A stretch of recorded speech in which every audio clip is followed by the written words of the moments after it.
구독, 좋아요, 댓글, 알림 설정까지 부탁드려요. 안녕하세요. 오늘 취업 어때? MC 세미입니다. 자, 오늘 취업 어때? 오늘은요, 취준생과 직장인들을 위한 법률 상담 시간인데요.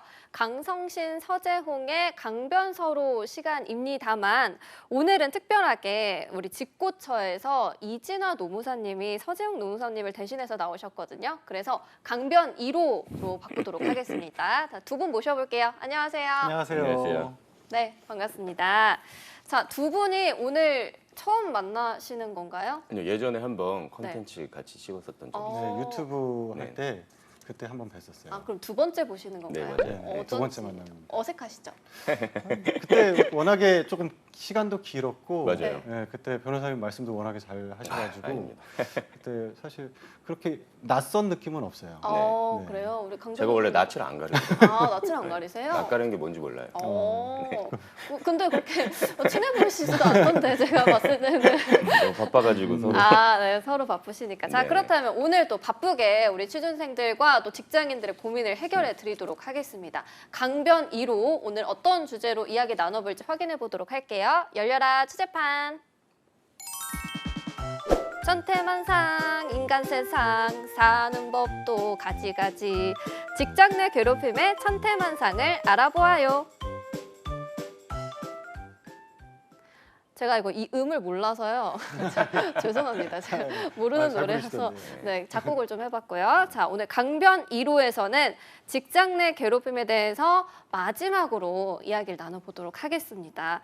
자, 우리 두 분 다 이제 노무사로도 일하시고 변호사로도 일하시는 만큼 직장 내 괴롭힘 사건들을 좀 많이 접하실 것 같거든요. 근데 그 중에서도 잊지 못할 사건이 또 하나씩은 있으실 것 같아요. 어떤 거 있으세요? 이런 게 있었어요.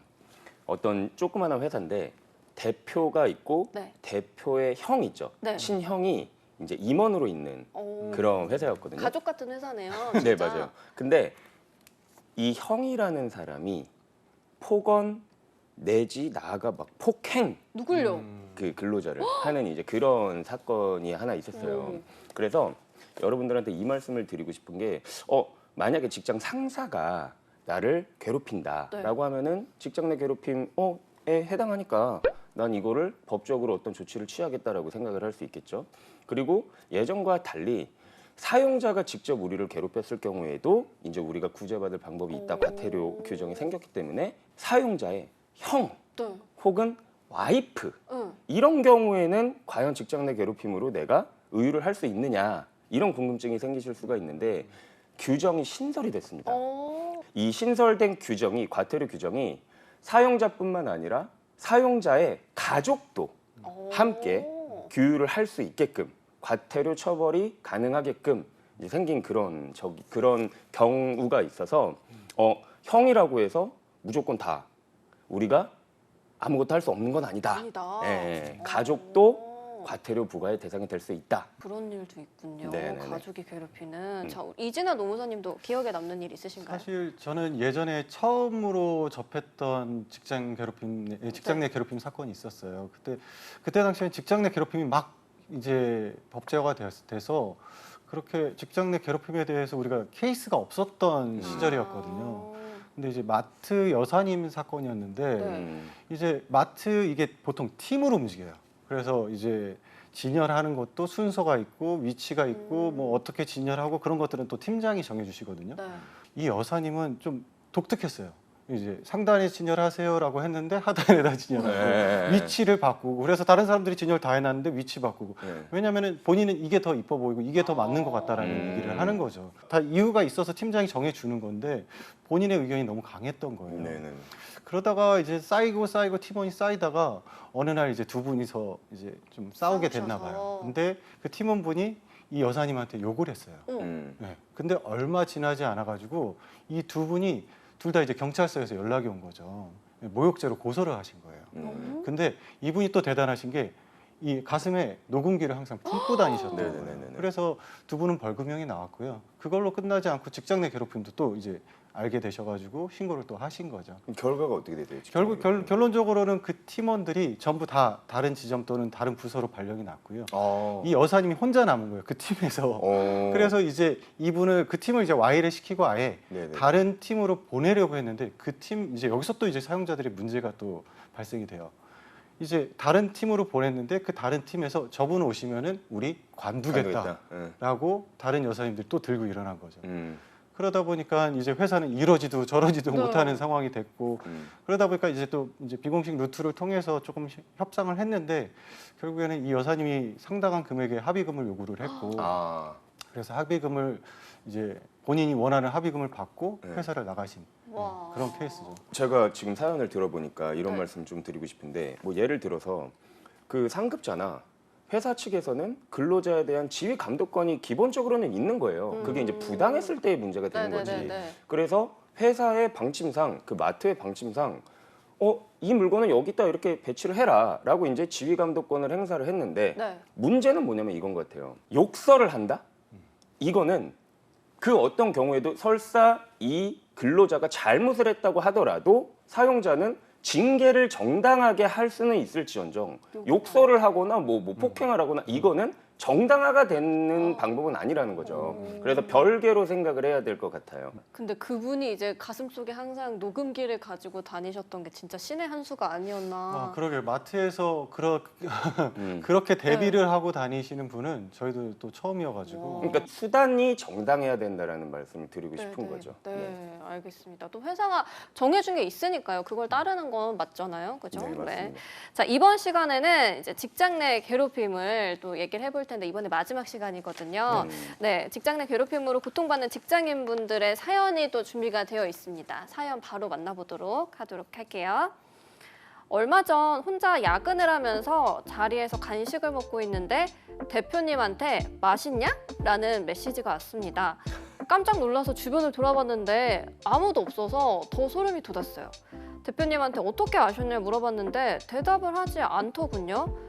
다음날 직원들에게 얘기했더니 회사 내에 CCTV가 설치돼 있고 대표가 수시로 CCTV를 통해서 직원들을 관찰하고 뭔가 마음에 들지 않으면 저에게 했던 것처럼 메시지를 보냈다고 합니다. 얼마나 소름 끼치던지 이 대표의 행동은 직장 내 괴롭힘 아닌가요? 라고 사연이 왔어요. 진짜 조금 소름이 돋기는 하는데 이제 CCTV로 직원의 행동을 감시한 거거든요. 근데 이게 문제가 되나요? 이게 문제가 있는 건가요? 뭐 제가 먼저 말씀드리면 이거는 당연히 문제가 되죠. 진짜요? 그러니까 CCTV라는 거는 일단 아무 곳에나 마음껏 설치를 할 수 있는 게 아니에요. 아니에요? 네, 일단은 이게 CCTV를 설치를 할 수 있는 그 내용이 법령에 규정이 되어 있는데 일단은 공개된 장소에서는 우리 뭐 도로 같은 데 보면은 뭐 교통 정보 수집의 목적이라든지 혹은 뭐 범죄 예방의 목적이라든지 뭐 화재 예방의 목적이라든지 이런 목적이 있어야 CCTV를 설치를 할 수 있어요. 공개적인 장소에서는 기본적으로. 그리고 이제 비공개적인 장소가 있을 수 있어요. 그게 뭐 쉬운 예로 이제 직장이 되겠죠. 직장은 네. 누구한테나 이제 공개된 장소는 아니니까. 그러면 비공개된 장소라고 해서 내가 막 CCTV를 아무데나 달 수 있냐? 그건 아니에요. 찍히는 사람, 그 정보 주체들의 동의가 있어야 돼요. 그러니까 동의도 없이 뭐 예를 들어서 이렇게 생각을 합시다. A라는 직장이 있는데 뭐 기존에 있었던 직원 10명의 동의를 받았다 쳐요. 그래갖고 CCTV를 달았어요. 달았는데 누가 새로 들어와요. 그럼 새로 들어온 사람의 동의를 안 받은 거잖아요. 네. 그러면 이거는 안 된다라는 거예요. 그 사람이 그래요? 찍혀서 자기의 동의도 없이 막 자기의 행위가 모두 다 이렇게 관찰이 되고 감시가 되고 이런 거는 안 된다라는 거죠. 그게 없이 이루어진 건 일단은 불법이에요. 진짜요? 네. 저는 좀 당연한 건 줄 알았어요. 대표니까 그럴 수 있겠지라는 생각이 조금은 있었거든요. 그러니까 예를 들어서 그 직장 내에 막 돈다발, 막 금괴 네네. 이런 게 보관된 창고가 있다고 쳐봐요. 네. 그러면 당연히 대표의 입장에서는 합리적인 이유로 CCTV를 달아야 되겠죠. 네. 그러면 CCTV를 달 때 자기 혼자 정당한 이유라고 생각해서 달면 안 된다는 거예요.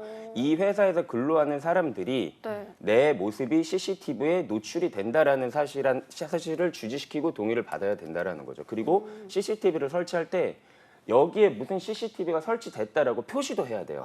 그러니까 CCTV가 만약에 뭐 기술이 발달해가지고 저기 막 어디 묻은 거예요. 막 벽에 구멍을 아무도 안 보이는 화분에 이렇게 예, 막 그런 거는 안 된다라는 거예요. CCTV가 어디에 설치되어 있는지 표시가 돼야 돼요. CCTV는.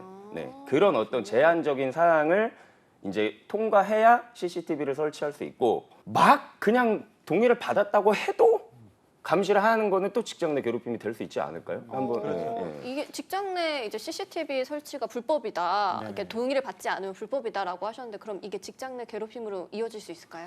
일단 직장 내 괴롭힘으로만 보면 저희가 항상 요건을 좀 따져봐야 되는데요. 네. 세 가지 요건이 있어요. 첫 번째는 직장 내에서 우위를 이용을 해야 되는 거고, 두 번째는 업무상 적정을 범위를 넘어서야 되는 거고, 세 번째는 신체적, 정신적 고통을 주거나 근무 환경을 악화시켜야 되는데 지금 대표님은 이제 우위를 가지고 있고, 그리고 이분은 뭐 정신적으로 좀 충격을 받은 모양이에요. 그리고 이 근무 환경이 악화시키는 행위, 이런 것들이 있었다라고 보기 때문에 일단은 직장 내 괴롭힘으로 볼 수 있는 사정은 있다라고 보여요. 다만 이게 사회통념상 합리성을 현저하게 넘은 것인지, 그리고 이게 계속적 반복적으로 이루어졌는지 이런 것들을 좀 종합적으로 살펴봐야 되는데, 사실 그냥 단순히 이게 보안 목적으로 설치됐다라는 가정하에 어쩌다 한번 본 걸 가지고 입이 방정이라서 맛있냐라고 물어본 걸 가지고 직장 내 괴롭힘이라고 바로 얘기하기는 어려울 것 같아요. 근데 이게 지금 뉘앙스 자체가 계속적 반복적으로 좀 이 CCTV를 가지고 감시 목적. 감시를 좀 해왔다라는 뉘앙스가 조금 보이는데, 만약에 그런 목적으로 했다라고 하면은 당연히 직장 내 괴롭힘에 해당될 수 있겠죠.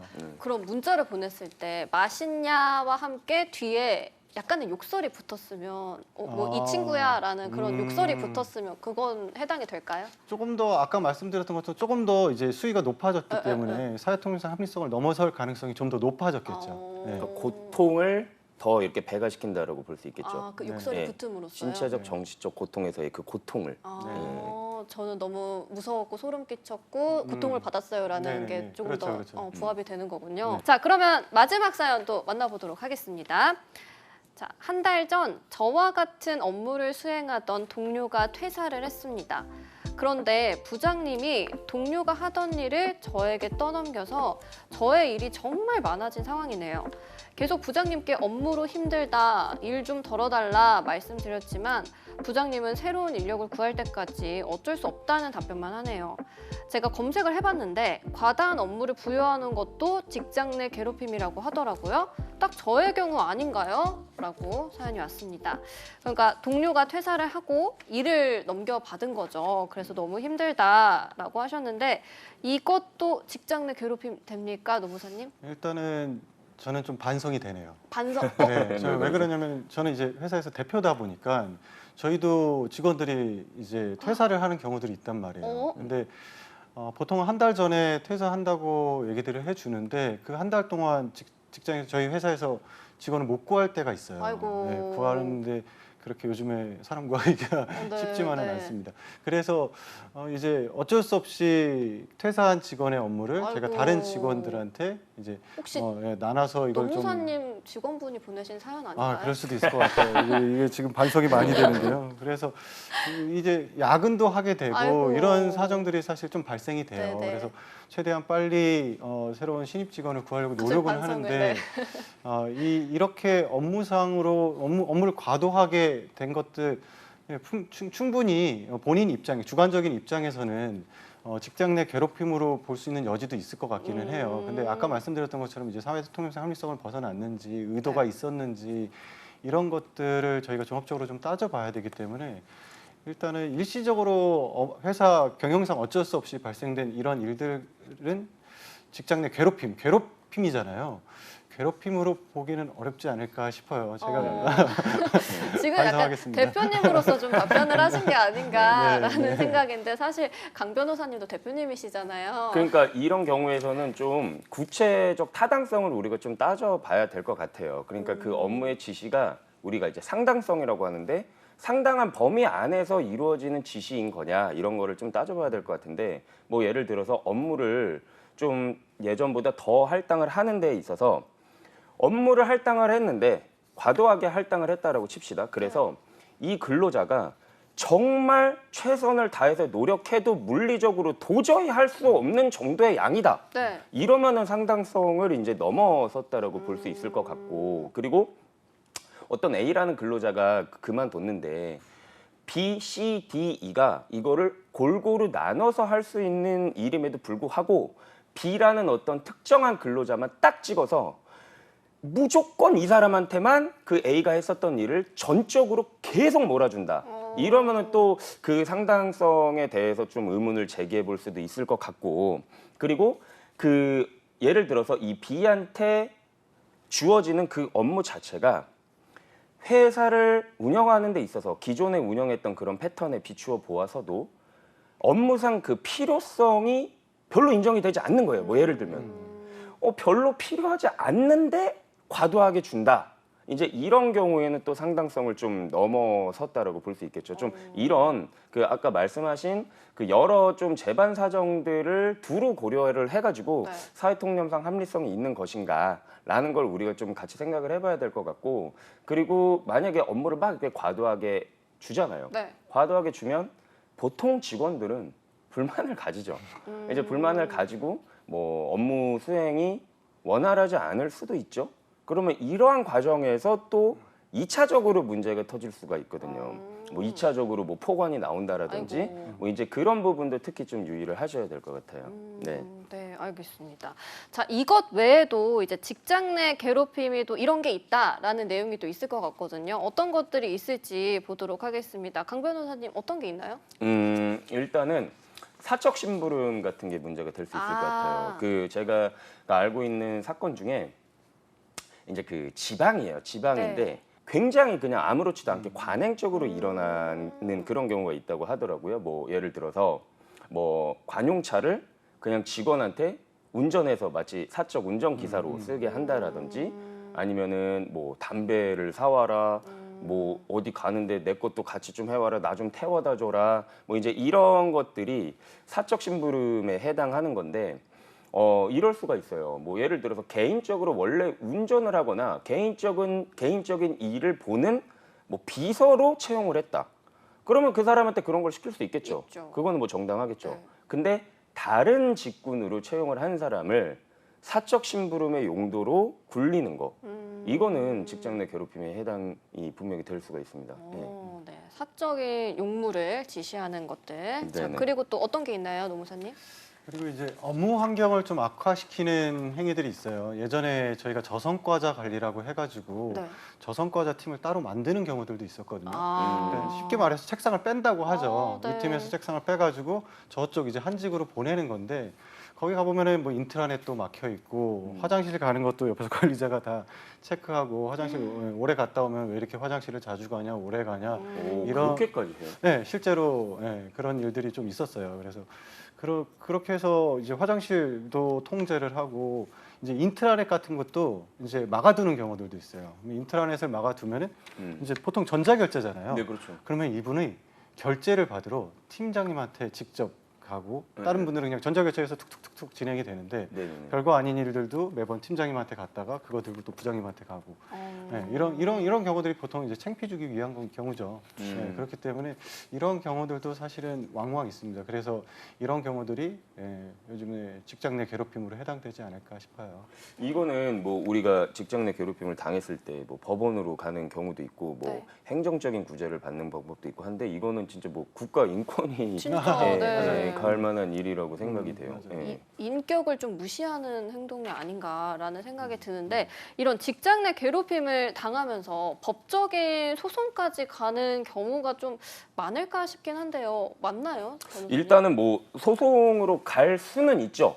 예, 뭐 국민의 권리니까 뭐 민사 소송을 통해서 내가 뭐 정신적 피해를 받았다라고 해가지고 위자료 청구를 할 수 있는 길이 있어요.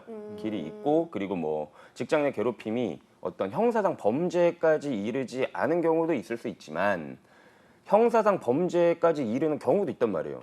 때렸어요. 이건 폭행이지 뭘. 폭행이죠, 폭행이죠. 네, 뭐 그리고 뭐 사람들 앞에서 정말 명백한 모욕 행위를 했다. 네. 라고 하면 이건 모욕죄에도 될 수가 있는 거고 뭐 명예훼손죄가 문제가 또 되기도 하고 뭐 그런 부수적인 어떤 형사적 문제까지 이게 비화된다면 고소도 가능하죠.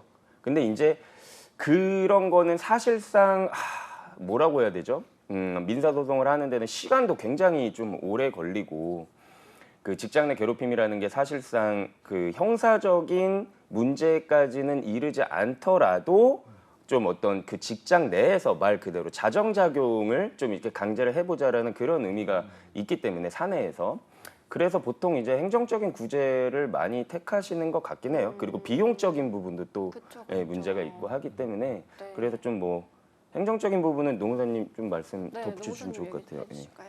일단 직장 내 괴롭힘이 발생이 되면은 절차에 대해서 한번 조금 네, 말씀을 네. 드려보면은 먼저 근로자들이 많이들 알고 계시는 게 법원에다가 법원 노동청에다가 바로 직장 내 괴롭힘을 신고하는 거라고 알고 계시는 경우들이 굉장히 많거든요. 네. 근데 직장 내 괴롭힘이 발생이 되면 보통 먼저 회사에다 신고를 해야 되는 거예요. 회사에다 먼저 신고를 해야 되는 거고 회사는 이제 이 얘기를 들어본 뒤에 먼저 보호 조치를 좀 실시를 해야 되는 거고요. 보호 조치 한 다음에 사실 확인도 해야 되는 거고 사실 확인 뒤에는 징계해야 되는 경우가 있으면은 이제 가해자에 대해서 징계 조치도 해야 되겠죠. 네, 네. 그리고 나서 징계까지 마치고 나서 피해자한테 의견을 이제 이렇게 해서 징계 조치를 마무리를 했다라고 해서 결과도 좀 얘기를 해주고 의견도 들어야 되는데 그 의견이 이제 본인이 원하는 결과가 이루어지지 않은 경우에 그때 이제 노동청에다가 직장 내 괴롭힘 이게 제대로 처리가 되지 않았다라고 신고를 하는 거거든요. 그러면 다시 한번 조사도 이루어지고 감독관도 이제 중간에 껴서 이런 부분들은 이렇게 되는 거 아니냐 해서 시정 권고도 이루어지고 이런 식으로 보통은 처리가 되죠. 네, 법적 소송이나 뭐 행정적인 부분도 정신적으로 굉장히 스트레스를 많이 받을 것 같아요. 자, 근데 이제 노무사님들이 저희가 같이 방송을 할 때 얘기를 해주셨던 게 직장 내 괴롭힘을 인정받기 위해서 증언을 안 써주신다, 막 이런 얘기 하셨잖아요. 네, 맞아요. 제가 해달라고 해도 안 써주신다 하셨었는데 그래서 이제 녹취가 중요하다라고 네. 하셨거든요. 네. 근데 이 녹취가 어떻게 보면 좀 법적인 문제가 되지는 않을까 싶은데. 법적인 문제가 되지 않아요. 그러니까 그래요? 사실상 우리가 직장 내 괴롭힘을 문제 삼을 때 이걸 뭐 사법적으로 가든 뭐 행정적으로 가든 간에 이 피해를 입은 사람의 입장에서는 입증을 해야 돼요. 네. 그러니까 뭐 내가 아무리 나는 진짜 괴롭힘 당했어요 라고 말로 100번 하는 것보다 아까 얘기했던 무슨 뭐 영상 자료가 있다라든지 뭐 녹취 자료가 있다라든지 이거는 정말 쉽게 얘기하면 빼박인 증거가 되는 거잖아요. 내 그쵸. 말을 효과적으로 입증할 수 있는 거잖아요. 그런 데 있어서 가장 흔하게 사용될 수 있는 게 아까 그 마트 아주머니처럼 녹취예요. 그래서 사람들이 이렇게 생각을 할 수가 있어요. 만약에 내가 그 아주머니처럼 네. 늘 가슴팍에 녹취를 위해서 그 녹음을 위해서 녹음기를 달고 다니는데 네.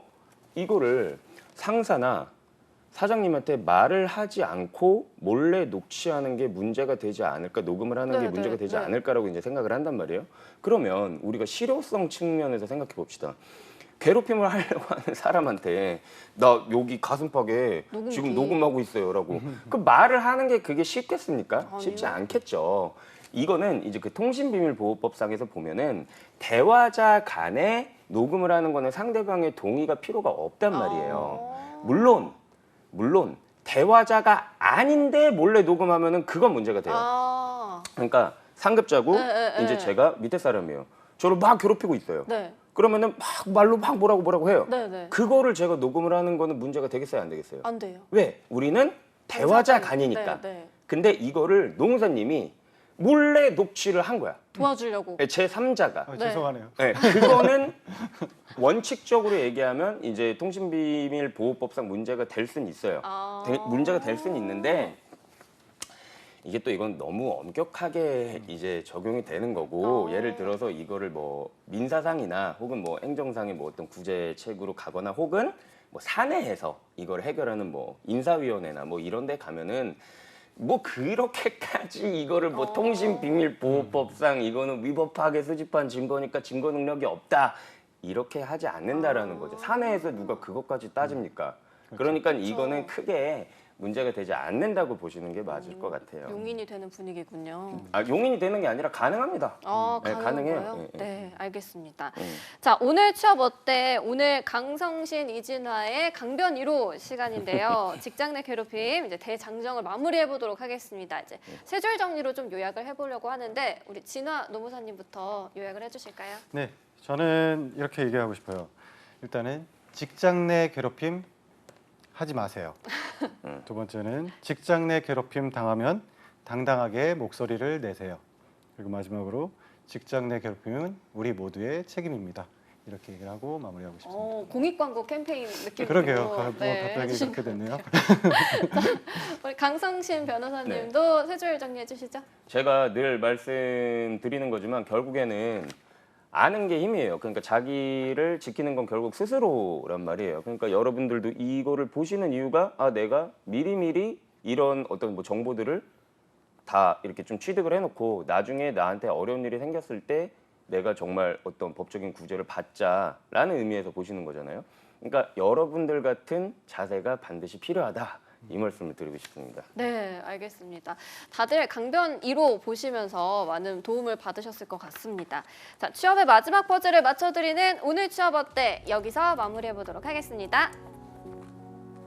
오늘도 내일도 취업 어때? 매일 오후 6시에 만나요. 안녕.